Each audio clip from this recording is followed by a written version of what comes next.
بسم اللہ الرحمن الرحیم۔ آج قاری صاحب نے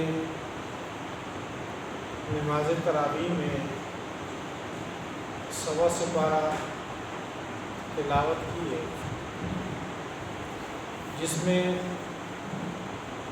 تیسرے سپارے کے پہلے پاؤں سے لے کر چوتھا سپارہ نصف پڑھا گیا ہے۔ بالکل ابتدائی رکوع کے اندر جو آج تلاوت ہوئی ہے، اس میں اللہ جل شانہ نے سود کے متعلق ذکر کیا ہے۔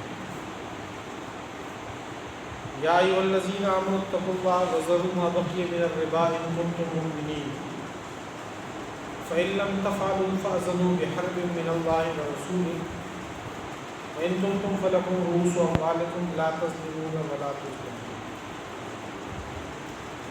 سود کے متعلق یہ آج کی جو تلاوت ہوئی تھی پہلے رکوع کے اندر، اسی طرح چوتھے سپارے کے اندر جو پہلا پاؤ ختم ہوتا ہے، اس کے بعد جو اگلا رکوع سٹارٹ ہوتا ہے، اس میں بھی آج ہی سود کے متعلق گفتگو تھی کہ یا ایھا الذین آمنوا اتقوا اللہ وذروا یا ایھا الذین آمنوا لا تأکلوا الربا اضعافا مضاعفا واتقوا النار التی اعدت للکافرین۔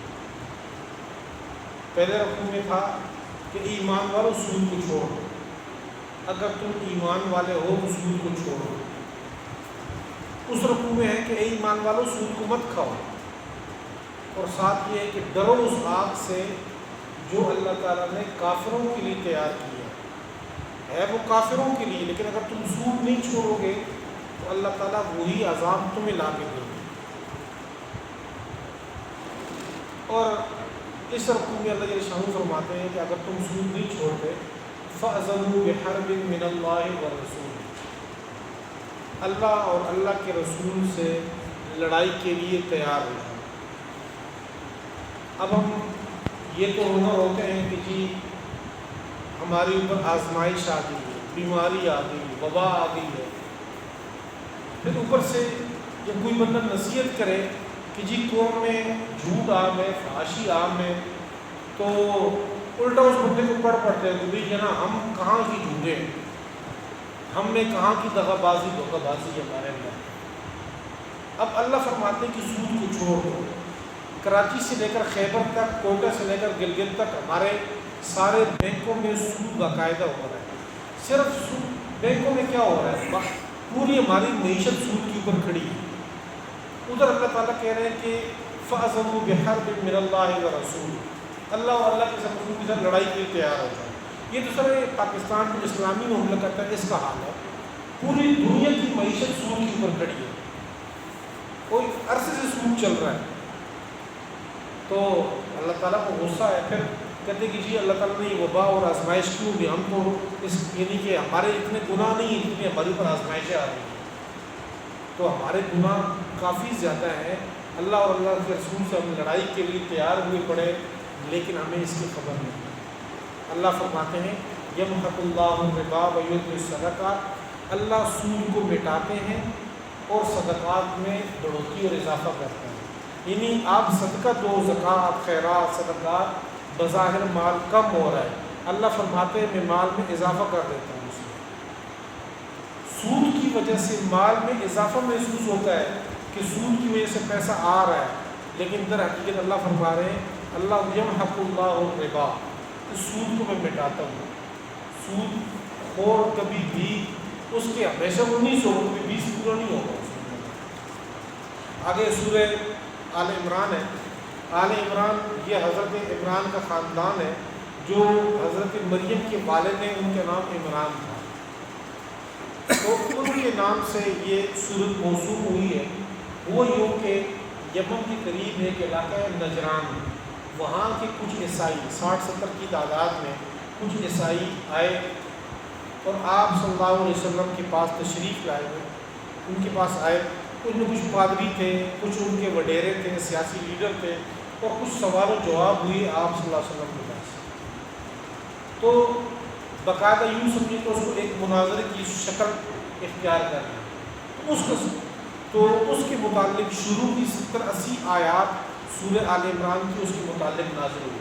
چونکہ وہ عیسائی تھے تو ان کا عقیدہ یہ تھا کہ حضرت عیسیٰ علیہ السلام اللہ کے بیٹے ہیں اور وہ خدائی میں الوہیت میں اللہ کے ساتھ شریک ہیں۔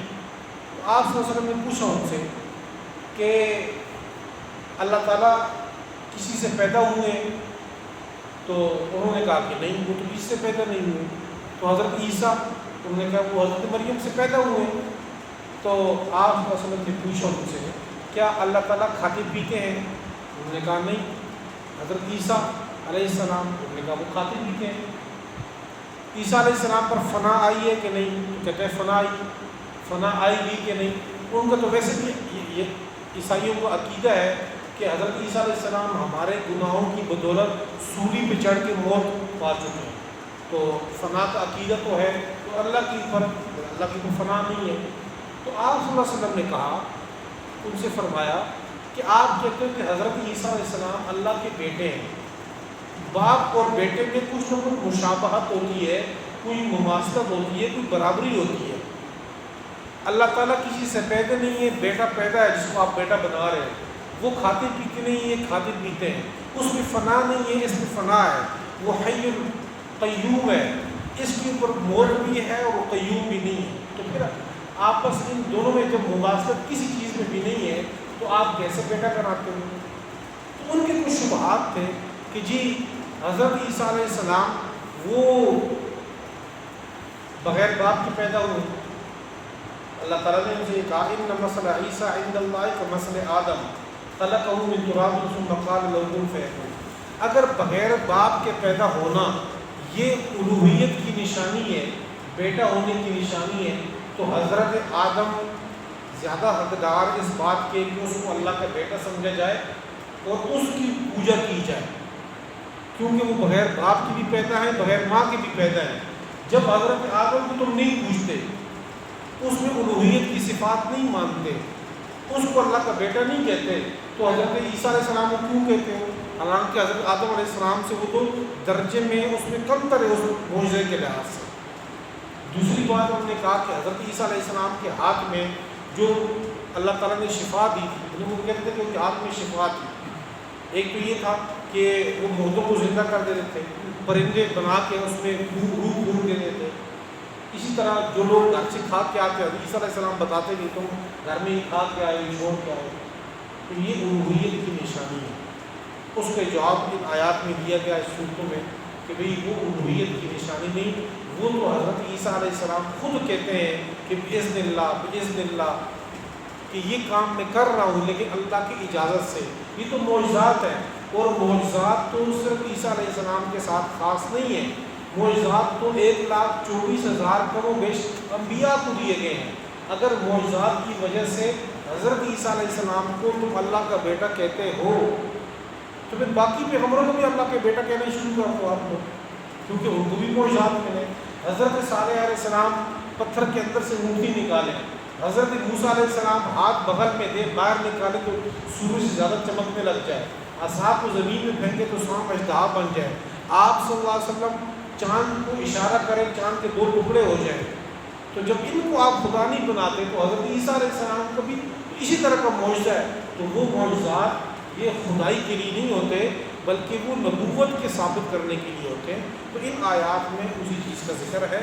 اس کے بعد سورج اسی ایک تیسرے سپارے کے سب سے جو آخری رکوع ہے اس میں اللہ جل شانہ نے تمام انبیاء سے ایک وعدہ لیا تھا نبوت دیتے وقت، اس کا ذکر ہے کہ وَإِذْ أَخَذَ اللَّهُ مِيثَاقَ النَّبِيِّينَ لَمَا آتَيْتُكُم مِّن كِتَابٍ وَحِكْمَةٍ ثُمَّ جَاءَكُمْ رَسُولٌ مُّصَدِّقٌ لِّمَا مَعَكُمْ لَتُؤْمِنُنَّ بِهِ وَلَتَنصُرُنَّهُ کہ میں تمہیں نبوت تو دے رہا ہوں لیکن میرے ایک پیغمبر آئیں گے آخر میں، اگر وہ تمہاری زندگی میں بالفرض کبھی آ جائے تو تم نے اپنی نبوت کو چھوڑ کے اس کے اوپر ایمان لانا ہے۔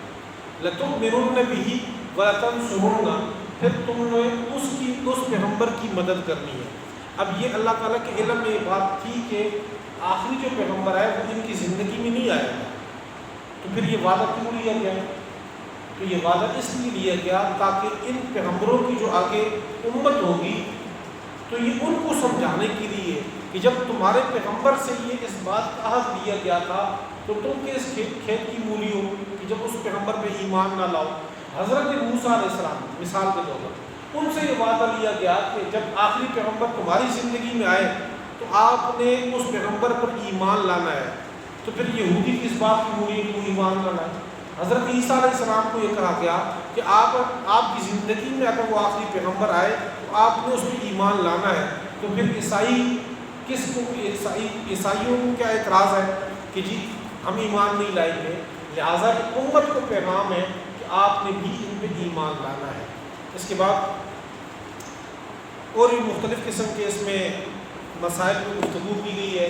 یہودی اور عیسائیوں کا مسلمانوں سے اختلاف اس پہ تھا کہ حضرت ابراہیم علیہ السلام، یہودی کہتے ہیں وہ یہودی ہیں، عیسائی کہتے ہیں وہ عیسائی ہیں. اللہ تعالیٰ فرماتے ہیں کہ عجیب بات ہے، یہودیت اور عیسائیت اس کی پیدائش تو بہت بعد میں ہے. کل ہم نے اس کے بارے میں پڑھا تھا پرسوں کہ حضرت ابراہیم علیہ السلام کی جو پوتے ہیں حضرت یعقوب، ان کی جو اولاد تھی وہ جا کے بنی اسرائیل، ان سے یہودی اور بنی اسرائیل ان کی اولاد ہیں. تو حضرت ابراہیم علیہ السلام تو سینکڑوں سال پہلے ان سے گزرے ہیں، اور حضرت عیسیٰ علیہ السلام تو بنی اسرائیل کے سب سے آخری پیغمبر ہیں. تو حضرت ابراہیم علیہ السلام تو ان سے ہزاروں سال پہلے چلے گئے. تو جو شخص ان سے ہزاروں سال پہلے گزر گیا ہو، فوت ہو گیا ہو، اس کے بارے میں یہ کھیل کام یہ کرنا کہ جی یہ یہودی ہے، یہ عیسائی ہے. اللہ تعالیٰ نے فرمایا کہ ماں کان ابراہیم یہودی ولا نصرانی ولکن کان حنیفا مسلما. نہ وہ یہودی تھے نہ عیسائی تھے، ان کا مذہب وہ تو شرک سے بیزار تھے. ان اول الناس ابراہیم الذین اتبعوا ھذا النبی. اگر ابراہیم علیہ السلام کی کسی کے ساتھ عقیدے کی مذہبی نسبت ہے تو وہ اس پیغمبر کی نسبت ہے. جیسے کہ اس پیغمبر، یہ پیغمبر شرک سے اور یہ امت مسلمہ شرک سے بیزار ہے، ابراہیم علیہ السلام بھی ایسی شرک سے بیزار تھے. اسی کے ساتھ 24 سپارے کی ابتدا میں اللہ شان فرما رہے ہیں کہ واعتصموا بحبل اللہ جمیعا ولا تفرقوا، کہ آپ لوگ تفرقہ بازی نہ کرو، اختلافات نہ کرو. اختلافات کو گنجائش کی حد تک، اختلافات کی حد تک رہے. دلائل کے ساتھ اگر اختلافات ہوں تو سینے میں وسعت پیدا کرو اور آپس میں تفرقہ بازی نہ کرو. ولا تنازعوا، قرآن پاک کی 10ویں سپارے کی آیت ہے، فتفشلوا وتذهب ريحكم، کہ اگر آپس میں آپ لڑنے لگ جاؤ گے تو آپ لوگ کمزور ہو جاؤ گے اور آپ کا روب دبدبہ جو دشمن کے اوپر ہے وہ ختم ہو جائے گا. اس لیے فرقہ واریت اس چیز کو چھوڑو. سورہ اسی آل عمران کے 4 سپارے کے تیسرے رکوع میں کنتم خیر امۃ اخرجت للناس تأمرون بالمعروف وتنہون عن المنکر، اس کے بارے میں ہے کہ اللہ تعالیٰ نے اس امت مسلمہ کو بہترین امت قرار دیا، اور اس کی وجہ یہ تھی کہ لوگ انبیاء والا کام کریں گے. جس طرح نبیوں کے ذمے یہ کام تھا کہ وہ اپنی امت کو، لوگوں کو اللہ کی طرف بلاتے، اللہ سے ملاقات کرواتے، اللہ کی پہچان لوگوں سے کرواتے اور برائیوں سے روکتے تھے. تو یہ امت بھی ایسے ہی کرے گی کہ ایک دوسرے کو ترغیب دے گی، اللہ کی طرف لے کر آئیں گے. قرآن پاک میں اللہ فرماتے ہیں والعصر ان الانسان لفی خسر، تمام انسان خسارے میں ہیں، الا الذین آمنوا وعملوا الصالحات وتواصوا بالحق وتواصوا بالصبر، کہ آپس میں ایک دوسرے کو حق کی وصیت کرتے رہے، آپس میں ایک دوسرے کو صبر کی، خیر کی وصیت کرتے رہے، وہ لوگ کامیاب ہیں. اسی طرح سورہ آل عمران میں جو آج پڑھا ہے اس میں غزوہ بدر اور غزوہ احد کے متعلق ہے کہ غزوہ بدر میں 17 رمضان کو یہ غزوہ ہوا تھا پہلی ہجری میں، جو آپ صلی اللہ علیہ وسلم مدینہ تشریف لے گئے. اس میں کافروں کو شکست ہوئی تھی. سورہ انفال 9ویں سپارے میں بہت تفصیل سے انشاءاللہ وہ واقعہ آئے گا، اور یہاں پر بھی اس کا ذکر ہے کہ اللہ تعالیٰ نے 3000 فرشتے اس جنگ میں باقاعدہ اتارے تھے اور 5000 فرشتے انتظار میں تھے. اور غزوہ احد کا بھی ذکر ہے کہ چونکہ 70 بڑے بڑے کافر مارے گئے تھے غزوہ بدر میں، پھر 70 صحابہ شہید ہوئے تھے غزوہ احد میں. تو اللہ تعالیٰ فرماتے ہیں تلک الایام نداولها بین الناس، کبھی آپ اوپر ہو گئے، کبھی جناب آپ کو زخم لگ گیا تو جب ان کو بھی اس طرح زخمی ہوئے تھے. تو یہ دن ہے، وہ پھر زمانہ ہے، یہ پھرتا رہے گا. اور اس وقت غزوہ احد میں آپ صلی اللہ علیہ وسلم کی شہادت کی ایک افواہ اڑائی گئی تھی کافروں کی طرف سے تو اس وقت مسلمان دل ہار بیٹھے تھے، حوصلہ چھوڑ گئے تھے۔ قرآن پاک کی آیت اتری کہ وما محمد الا رسول قد خلت من قبلہ الرسل افإن مات او قتل انقلبتم علی اعقابکم، کہ محمد صلی اللہ علیہ وسلم یہ اللہ کے پیغمبر ہیں، جس طرح سابقہ انبیاء آئے تھے اور وہ اپنا پیغام دے کر ایک وقت مقرر پر چلے گئے، اگر یہ پیغمبر بھی چلے جائیں، اپنے وقت مقرر پر دنیا سے تشریف لے جائیں اور اللہ سے ملاقات کے لیے چلے جائیں، فوت ہو جائیں یا ان کو کسی لڑائی میں شہادت مل جائے، تو کیا تم لوگ حوصلے ہار بیٹھو گے؟ تم اسلام سے پھر جاؤ گے؟ تم پھرنا تو نہیں ہے۔ ظاہر بات ہے کہ ہم نے عبادت کرنی ہے اللہ تعالیٰ کی اور اللہ کے پاک پیغمبر کے نقش قدم پر چلنا ہے، تو اللہ تعالیٰ تو حی لا یموت ہے۔ جس وقت آپ صلی اللہ علیہ وسلم کی وفات ہوئی اور دنیا سے تشریف لے گئے تو صحابہ میں ایک عجیب و غریب کیفیت طاری ہو گئی۔ حضرت عمر رضی اللہ تعالیٰ عنہ جیسے جلیل القدر صحابی، حوصلے والے صحابی، وہ بھی اپنا حوصلہ ہار بیٹھے اور وہ کہنے لگے کہ اگر کسی نے یہ کہا کہ آپ صلی اللہ علیہ وسلم فوت ہو گئے تو میں اس کو اس تلوار کے ذریعے گردن اتار دوں گا اس کی۔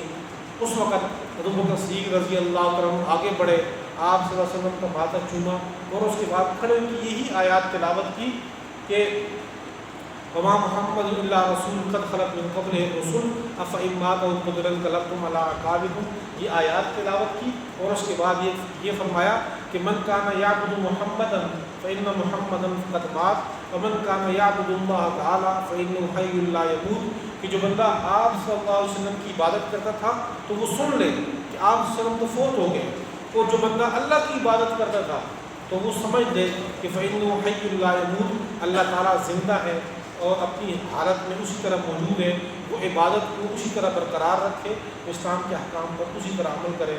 اللہ سے دعا ہے کہ اس پر عمل کرنے کی توفیق عطا فرمائے۔